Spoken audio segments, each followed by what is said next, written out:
आज मी सुद्धा म्हणजे खूप आज वातावरण हेक्टिक होतं. तर आपण फिजिकल प्रॉपर्टीज शिकत होतो. बघा थकल्याचा परिणाम, स्पेलिंग येणं. फिजिकल प्रॉपर्टीज मध्ये आपण काल प्रत्येक प्रॉपर्टीचे काही सायंटिफिक रिझन पाहिले होते, की ही प्रॉपर्टी अशी का आहे. ठीक आहे. आता अजून आपल्याला 3 प्रॉपर्टीज मेटल्सच्या समजून घ्यायच्या. त्याच्यानंतर नॉन मेटल्सच्या आहेत. मग तुम्हाला त्या चॅप्टरमध्ये केमिकल प्रॉपर्टीज आहेत. केमिकल प्रॉपर्टीज मध्ये प्रत्येक केमिकल रिॲक्शन आहे. मेटल्सची ऍसिड सोबत, नॉन मेटल सोबत, ऑक्साईड सोबत, नॉन ऑक्साईड सोबत, मेटॅलिक ऑक्साईड सोबत, नॉन मेटॅलिक ऑक्साईड सोबत, याच गोष्टी असतात. त्या ऍक्च्युली ऍसिड बेस मध्ये पण शिकवल्या जातात. आता तुम्ही ऍसिड बेस मध्ये काय शिकले जास्त? पीएच वगैरे शिकला असेल. ठीक आहे ना? पीएच व्हॅल्यू आहे. त्याच्यामध्ये टूथ डिके आहे.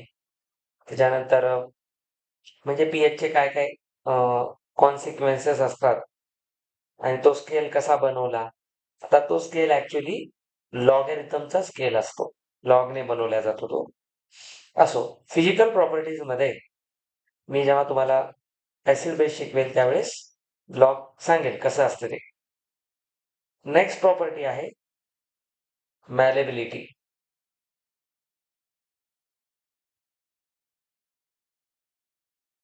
मॅलेबिलिटीला मी तुम्हाला नाव सांगितलं होतं. त्याला आपण मराठीत वर्धनीयता, वर्धनीयता, वर्धन करणे, इन्क्रीज करणे, वाढवणे, मॅलेबल. तर यामध्ये आपल्याला लक्षात ठेवायचे द प्रॉपर्टी विच causes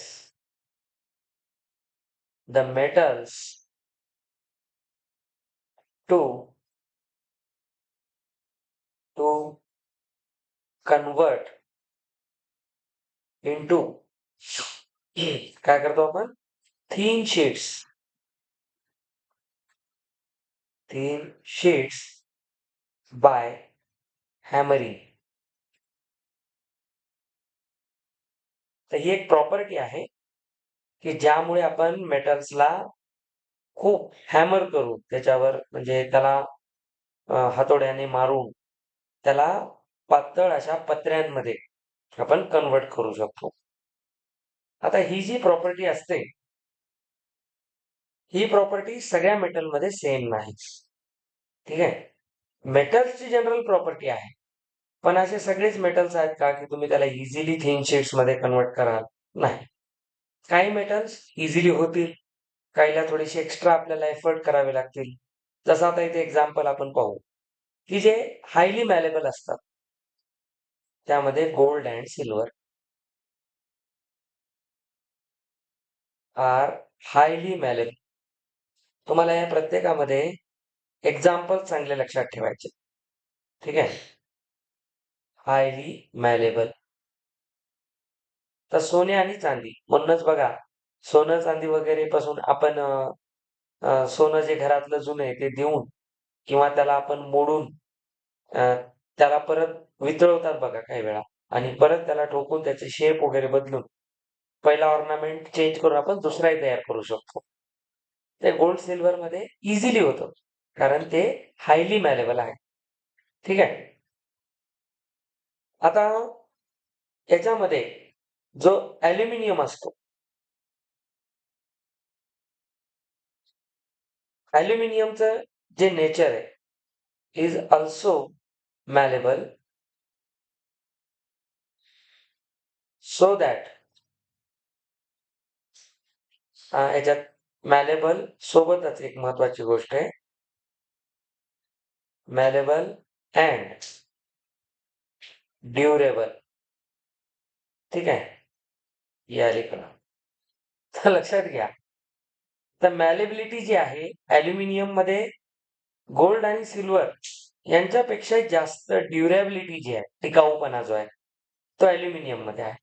पण आपण पाहतो या ड्युरेबिलिटीमुळे ॲल्युमिनियम हे खूप साऱ्या ऑब्जेक्ट्सचे बॉडी पार्ट्स बनवण्यासाठी यूज केला जातो. इवन तुम्ही एखाद्या कारची बॉडी आहे, तिथून एरोप्लेनच्या बॉडीपर्यंत यूज केला जातो. एकदम जर तुम्ही डेली यूजमध्ये आलात, तर जे फूड पॅकेजिंग असतं, फूड पॅकेजिंग आपण पाहतो ते सिल्वर सारखे, हे की नाही?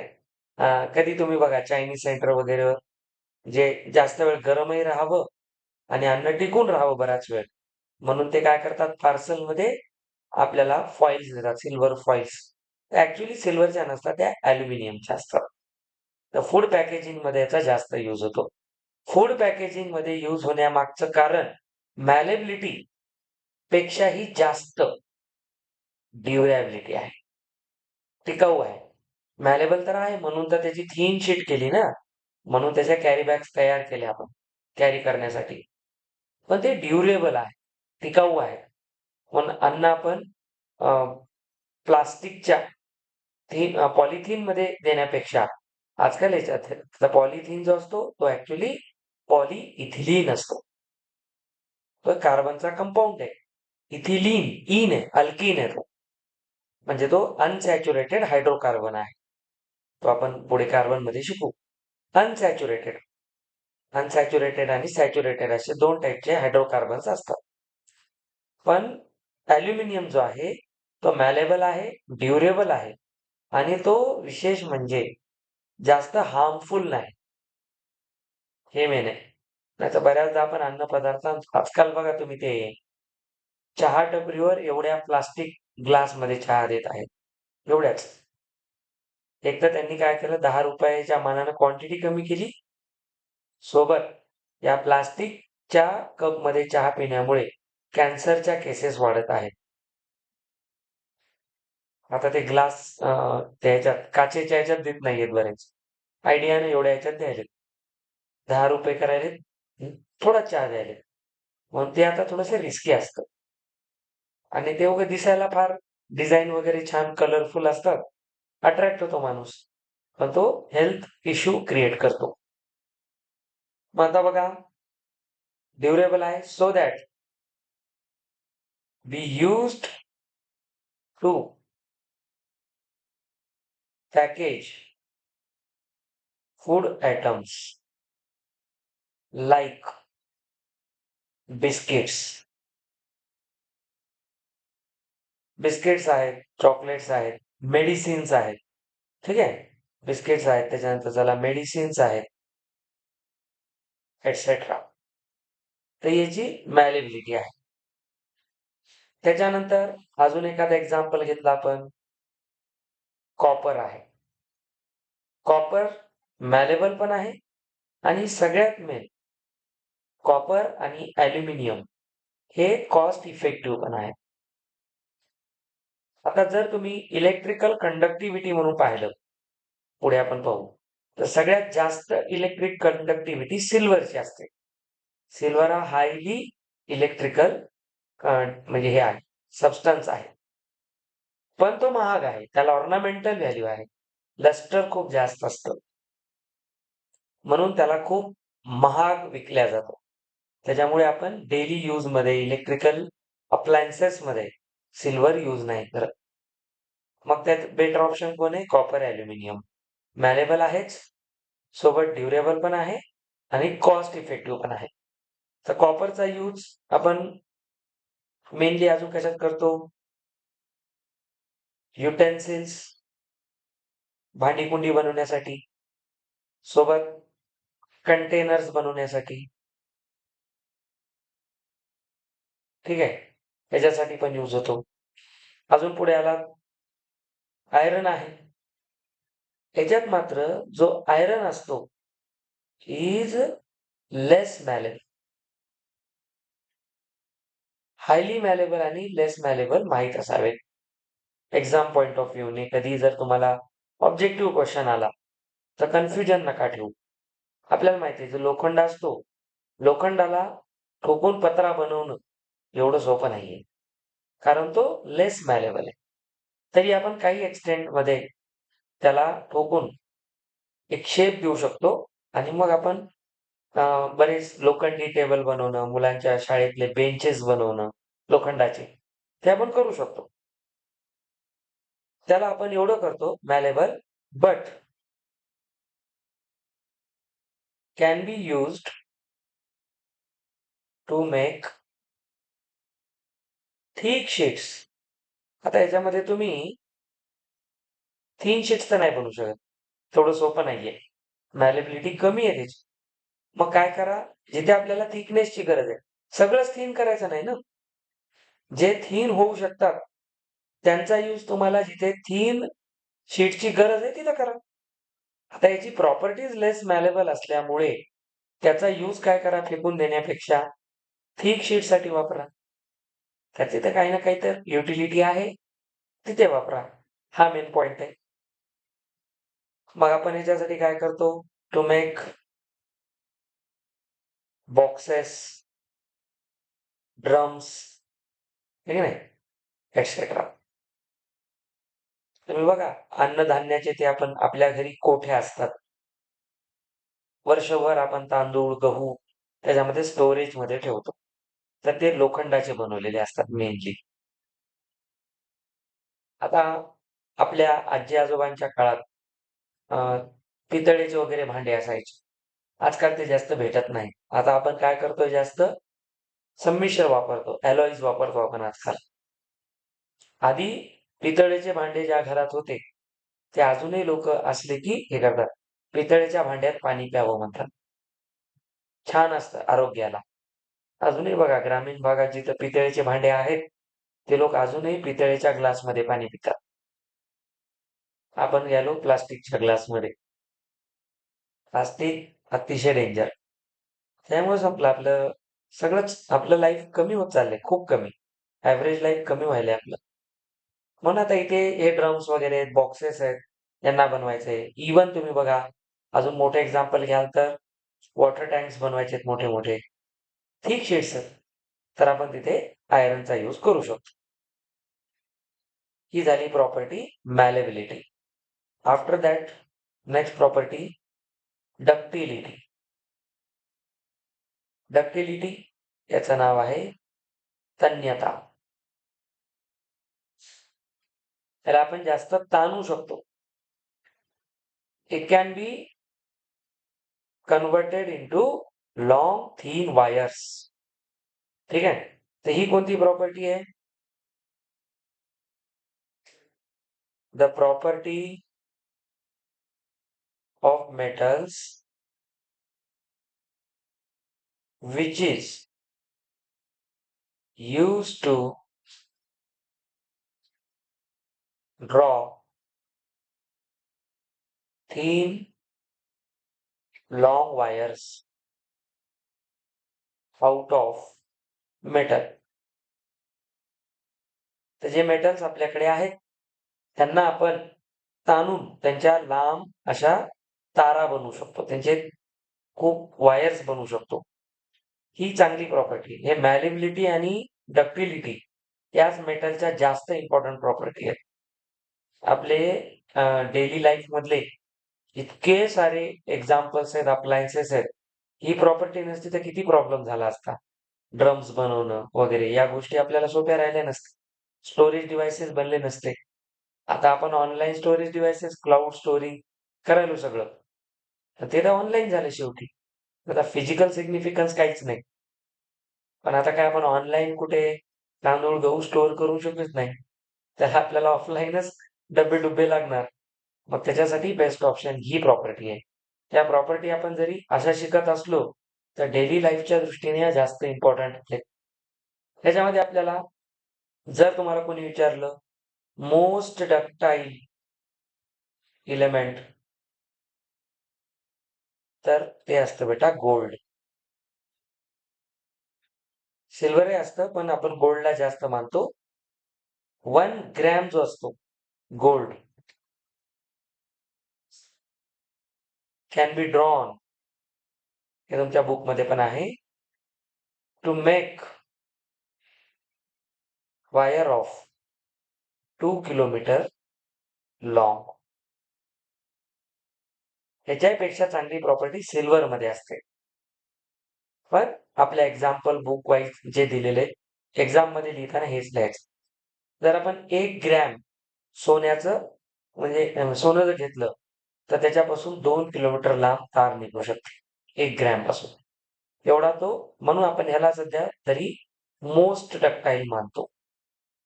ठीक आहे, सगळ्यात जास्त तन्यता याच्यात आहे.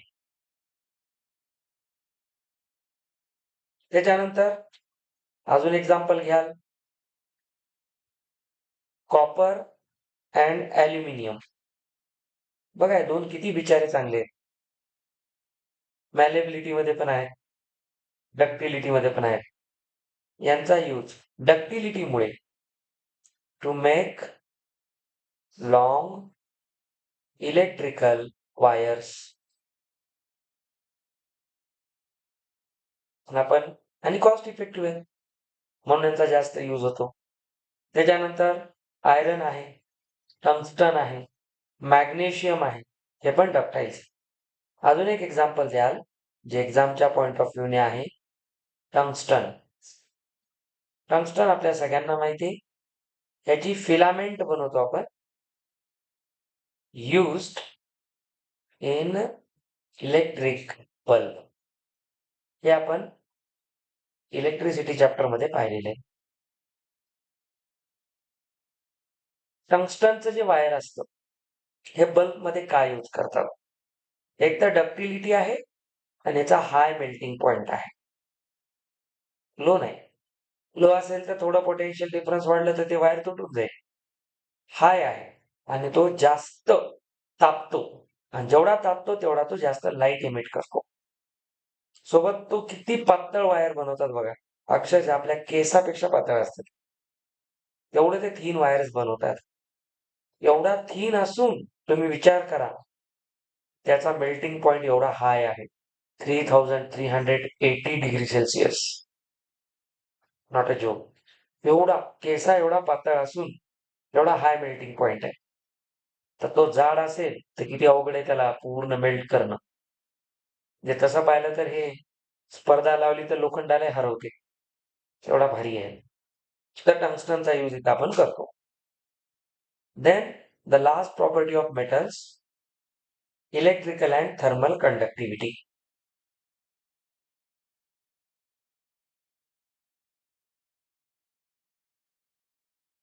थर्मल कंडक्टिव्हिटी प्रत्येकाच्या मागचं सायन्स आपण पाहतोय. आता इलेक्ट्रिकल आणि हे जे आहे, आता हा जो प्रश्न असतो की पुढे चालून तुम्ही आता या चॅप्टर मध्ये आपण काय केले, सुरुवातीच्या 2-3 प्रॉपर्टीजचे ऍक्च्युअल सायंटिफिक रिझन पाहिले, पण आपण मॅलेबिलिटी आणि डक्टिलिटीचं सायंटिफिक रिझन नाही पाहिलं. प्रॉपर्टी पाहिजे ना, का मॅलेबल का असतात किंवा डक्टाईलच का असतात. जसं मी तुम्हाला म्हटलं सुरुवातीचा कोणता पार्ट होता, लस्टरच का असतात, तर फोटो इलेक्ट्रिक इफेक्ट त्याच्या मागं प्रत्येकाचं एक रिझन देत होतो आपण, किंवा आपण कुठं पाहिलं लॅटिस एनर्जी मध्ये. पण त्या या मागच्या दोघांचे तुम्ही रिझन नाही, वाय का नाही पाहिले? कारण मी नाही सांगितले. आणि मी का नाही सांगितले? कारण ते आत्ता सांगायसारखे नाही. त्याच्यासाठी माझा या वीक मध्ये व्हिडिओ येणार आहे, मी 12वी साठी बनवतोय. केमिस्ट्रीचा चॅप्टर आहे, सॉलिड स्टेट. 12th स्टँडर्डचा चॅप्टर आहे केमिस्ट्रीचा. हा आमच्या स्टुडंटला समजत नाहीये, म्हणजे केमिस्ट्रीमध्ये ते शिकत आहे. तर मी काही केमिस्ट्री घेत नाही ना सध्या, फिजिक्स मॅथ घेतो. पण ते माझ्या मागे लागले, म्हणून मी आता या चॅप्टरवर एक व्हिडिओ बनवणार. याच्यात रिझन आहे why metals are malleable and ductile. त्याच्यासाठी तुम्हाला जन्मल्यापासून आतापर्यंत सगळं जॉमेट्री वापरायचंय. हा केमिस्ट्रीचा चॅप्टर आहे, पण 100% जॉमेट्री आहे. 100% जॉमेट्री, क्यूब, क्युबॉइड सगळं याच्यामध्ये आहे. तुम्ही हा व्हिडिओ नक्की बघा, जेव्हा मी देईल तुम्हालाही पाठवेल. अतिशय इंटरेस्टिंग. मला पूर्ण केमिस्ट्रीमध्ये, फिजिकल केमिस्ट्रीमध्ये येतो हा. फिजिकल केमिस्ट्रीचा माझा सगळ्यात आवडता चॅप्टर आहे. तिथे तुम्हाला रिझन सापडेल why metals are ductile or malleable. हा चॅप्टर समजल्यावर ते कळतं. तुम्ही 2 गोष्टी शिकला होतात मी 9th स्टँडर्डला होमी बाबाच्या वेळेस सांगितल्या होत्या. 2 शब्द होते बघा. त्यातला एक शब्द तुम्हाला आठवते? Crystalline, amorphous. हे 2 काय असतात? तिथून हा चॅप्टर स्टार्ट होतो. Solid state. तर सॉलिड्स 2 टाइपचे असतात. अमॉर्फस आणि क्रिस्टलाइन. ते तसे का असतात? तर त्याचं तिथे रिझन आहे. त्याच्या मागची जॉमेट्री आहे. खूप इंटरेस्टिंग चॅप्टर आहे. चलो. Electrical and thermal conductivity. याचं मात्र रिझन 100% तुम्हाला मिळेल इथे. Why metals are good conductors of electrical conductivity? का बरं? बघा. Metals have generally very large number of free electrons. हे मी तुम्हाला पहिल्या दिवसापासून सांगत आहे. This is the only reason because of metals are highly electrical conductors. त्याचं एकमेव रिझन आहे हे. Free electrons, not only electrons, free electrons. याच्यासाठी परत तेच बोललो. Photo electric effect, ejection, work function. ठीक आहे. तर हे तेच आहे. हे जे सगळे इलेक्ट्रॉन्स आहेत ते फ्री इलेक्ट्रॉन्स आहेत. लॅटिस मधले फ्री वाले इलेक्ट्रॉन्स त्यांना बाहेर काढा. बाहेर काढले की ते पुढे पुढे जातात. आता हे नुसते फ्री इलेक्ट्रॉन्स आहेत नाही. पुढे मुद्दा, these free electrons are charge carriers. एक minute. Free electrons, these all free electrons are charge carriers. म्हणजे हे त्या वायर नावाच्या बसचे कंडक्टर आहेत. सगळ्याला घेऊन चालतात सोबत. यांचं कामच ते आहे. आता याच्यामध्ये परत जर तुम्ही या एक्झाम्पल्स मध्ये वापस बाजी मारतो सिल्वर. ठीक आहे. तर सिल्वर आहे. Silver is the most conducting metal. is the most conducting metal. समजलं? अजून आपल्याला माहिती आहे non metals are poor conductors. Silver सगळ्यात चांगला आहे. सोबत अल्सो परत बाजी कोण मारतात? Copper and aluminium. यांच्यात हीच सवय आहे यांना सुद्धा. त्याच्यामुळे पण. तर हे पण आहे. आता थर्मल कंडक्टिव्हिटी का? Electrical conductivity causes thermal conductivity. इलेक्ट्रिसिटीचे 2 इफेक्ट्स असतात. जे आता तुम्ही सायन्सचा जो आपला नेक्स्ट चॅप्टर आहे फिजिक्सचा त्याच्यात तुम्ही शिकाल. आपण पहिल्यांदा इलेक्ट्रिसिटी शिकली, पूर्ण प्रॉपर्टीज पाहिल्या, रेजिस्टन्स पर्यंत आलो आपण. शेवटी आपण पॉवर शिकलो. पुढे आता शिकायचा तुम्हाला चॅप्टर. मी आता तो जो चॅप्टर आहे तुमचा आणि स्टेट बोर्डचा एकत्र घेणार आहे, कारण त्यांनाही तोच चॅप्टर आहे. तो चॅप्टर पुढचे 2 दिवस आहे. आय थिंक तो चॅप्टर चालूच आहे. नाही, तुमचा त्यांच्यासोबत नाही होणार. मग असो, तुमचा तुम्हाला वेगळा घेईल. पण त्याच कॉन्सेप्ट आहे. आता मला 2दा घ्यावं लागेल. सेम चॅप्टर आहे, अडचण नाही. माझं रिव्हिजन होईल. आता बघा, तर कॉपर आणि ॲल्युमिनियम आहे. तर तुम्हाला एक गोष्ट लक्षात घ्यायची. इलेक्ट्रिसिटीचे 2 मेन इफेक्ट असतात. इलेक्ट्रिसिटी एकतर हीट जनरेट करते आणि इलेक्ट्रिसिटी मॅग्नेटिझम क्रिएट करते. इलेक्ट्रिसिटीमुळे जे मॅग्नेटिझम क्रिएट होतं त्याला आपण इलेक्ट्रोमॅग्नेटिझम म्हणतो. म्हणून आपल्या मोबाईलमध्ये आपण जे बोलतो इलेक्ट्रोमॅग्नेट्स. ठीक आहे. डोरबेल, टेलिफोन रिसिव्हर्स, त्याच्यानंतर हे जे मोबाईल टॉवर्स वगैरे आहेत हे सगळे इलेक्ट्रोमॅग्नेटिझमवर चालतात. ही ते आपल्या 20th सेंचुरी 20th सेंचुरीचं सगळ्यात मोठं इन्व्हेन्शन आहे, सगळ्यात मोठं सायन्स मधलं. असं नाहीये की आपल्याला इलेक्ट्रिसिटी आणि मॅग्नेटिझम माहित नव्हते. दोघांचा अभ्यास होता, पण त्या दोघांचं रिलेशन माहित नव्हतं. म्हणजे एकाच ऑफिसमध्ये काम करत होते, 10 वर्षानं कळलं की एकमेकांचे पाहुणे आहेत. असा प्रकार आहे हा.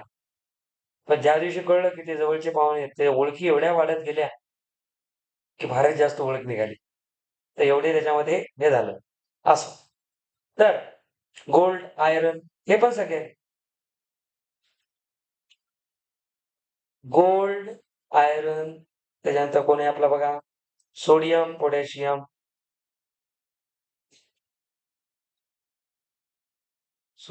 Potassium are also good conductors. तुम्ही पाहिले केमिस्ट्रीमध्ये आपण पाण्यामध्ये मीठ टाकल्यानंतर मग त्याच्यात जर तुम्ही इलेक्ट्रोड्स पाठवले तर बल्ब ग्लो होतो. साल्ट वॉटर, 3 इडियट्स मधला डायलॉग माहिती? Salt water is a good conductor of electricity. हमने पढ़ा था, साले ने अप्लाई किया. तसं आहे. का बरं? त्याचं रिझन काय? त्याच्यामध्ये हे जे सोडियम, पोटॅशियम आहे. आता मीठ NaCl सोडियम आहे, क्लोरीन आहे. हे जे सॉल्ट्स असतात ते त्यांच्यामध्ये ती प्रॉपर्टी असते. म्हणून मिठाचं पाणी जे आहे ते इलेक्ट्रिसिटी जनरेट करण्यासाठी यूज केलं जातं. ओके. सॉल्ट्स असतात त्याच्यात, गुड कंडक्टर्स. पण सोन्याची वायर आपण नाही बनवत. अजून आपला देश तेवढा श्रीमंत नाही झाला. अजून अमेरिकात झाला नाही तेवढा, तर आपण किती बनवू? ठीक आहे. अजून त्याला वेळ आहे. पण या गोष्टी तिथे यूज होतात. थर्मल कंडक्टिव्हिटी कुठून आली? Due to electrical conductivity. बाकी काही नाही. लॅटिस मध्ये फ्री इलेक्ट्रॉन्स आहेत, तेच काय करतात? चार्ज कॅरी करतात आणि तेच इलेक्ट्रिसिटी पण कॅरी करतात. So here the end of all physical properties of metals as per your examination. Exam मध्ये याच्या बाहेर काही लिहायचं नाही. मी प्रत्येकाचे तुम्हाला सेपरेट पॉइंट्स लिहून दिलेले आहेत. NCERT मध्ये काही गोष्टी लिमिटेड दिल्यात, मी तुम्हाला अजून एक्स्ट्रा सांगितलेल्या आहेत.